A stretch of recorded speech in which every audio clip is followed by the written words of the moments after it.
নামঘৰৰ সংখ্যা বৃদ্ধিয়ে সেই গাঁওখনৰ মানুহৰ মানসিকতাৰ উত্তৰণ ঘটাইছে বুলি মই বিশ্বাস নকৰোঁ।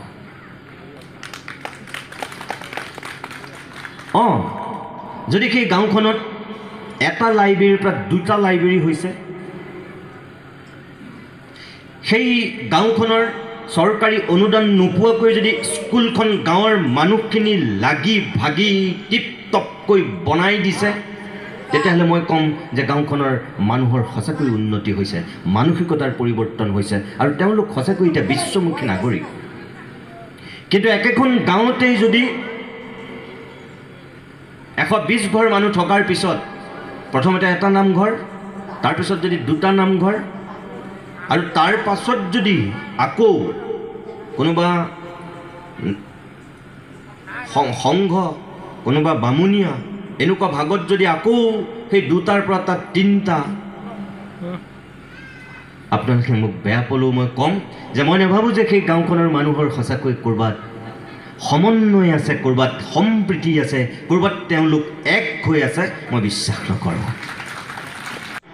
মহাপুৰুষজনাই নামঘৰ কেন্দ্ৰিক যিটো সভ্যতা শিকাইছিল, যিটো সংস্কৃতি শিকাইছিল, যিটো সামাজিক পৰিকাঠামো তৈয়াৰ কৰিছিল, ইমান মজবুত কৰিছিল, যাৰ কাৰণে গাৰুৰ গোবিন্দক নগাৰ নৰোত্তম মুছলমানৰ স্থান খাই তেতিয়াই তেওঁ শিষ্যত্ব দিছিল। এই শ্ৰেণীহীন সমাজ, উচ্চ নীচ এইবিলাক ভাগ বিচাৰ নকৰিবৰ কাৰণে। আৰু তাৰপিছত আমি আজি কি কৰিছোঁ?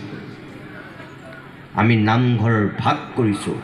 গাৰ জোৰত ধনৰ বলত আমি যদি কিবা প্ৰকাৰে নামঘৰ পৰিচালনা সমিতিৰ সভাপতি সম্পাদক হ'ব পৰা নাই, ক'ৰবাত যদি আমাৰ ইগ', আমাৰ যদি অহংকাৰৰ ক'ৰবাত অলপ ইজনৰ লগত সিজনৰ গণ্ডগোল হৈছে, তেতিয়াহ'লে আমি এটা বেলেগ খেল তাতে তৈয়াৰ কৰিছোঁ। দুৰ্ভাগ্যজনকভাৱে যি নামঘৰ মহাপুৰুষজনৰ সৃষ্টি, সেই নামঘৰতে সেই মহাপুৰুষজনৰ কোনোবাই উৎসৱ পাতিছে ৰাতিপুৱা আৰু আনটো খেলে পাতিছে আবেলিলৈ আৰু কোনোবাই পাতিছে গধূলিলৈ। গাঁওখনত তিনিটা খেল, নামঘৰ এটা। এয়া শিকাইছিলে নেকি? সমন্বয়ৰ থলী। कपिवा शिलाजीत गोल्ड में है 5 Ayurvedic herbs। Shilajit testosterone levels boost करता है, ashwagandha stress levels come for better recovery, स्वर्ण भस्म हमारा स्ट्रेंथ इंप्रूव करता है, गोक्षरा मेटाबॉलिज्म बेहतर करता है और ब्लैक म्यूस्ली फास्टर रिकवरी देता है। आज ही ट्राई करें kapiva.in। নামঘৰত কেতিয়াও উচ্চ নীচ ধনী দুখীয়া কোনো চিন নাছিল।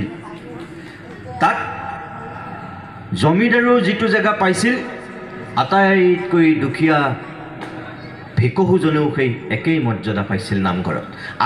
আজিও যে আপোনালোকৰ ইয়াত এই আমি মাহ প্ৰসাদ খাইছোঁ, আমিতো সকলো একেলগে বহিছোঁ। তাত কোন গোসাঁই, কোন ব্ৰাহ্মণ, কোন কোঁচ, কোন কলিতা, কোন আহোম, কোন মিচিং, কোন মটক মৰাণ, এইবিলাক আমি বিচাৰ কৰিছোঁ নেকি? নাই কৰা। কোন ধনী, কোন দুখীয়া আমি বিচাৰ কৰিছোঁ নেকি? নাই কৰা। সমমৰ্যাদা, সমস্থান একেলগে দিয়া হৈছে। এইটোৱেই হৈছে আমাৰ যিটো সম্প্ৰীতি, আমাৰ যিটো সমন্বয়, ক'ব নোৱাৰাকৈ আমাৰ নামঘৰে আমাক সেয়া শিকাইছে।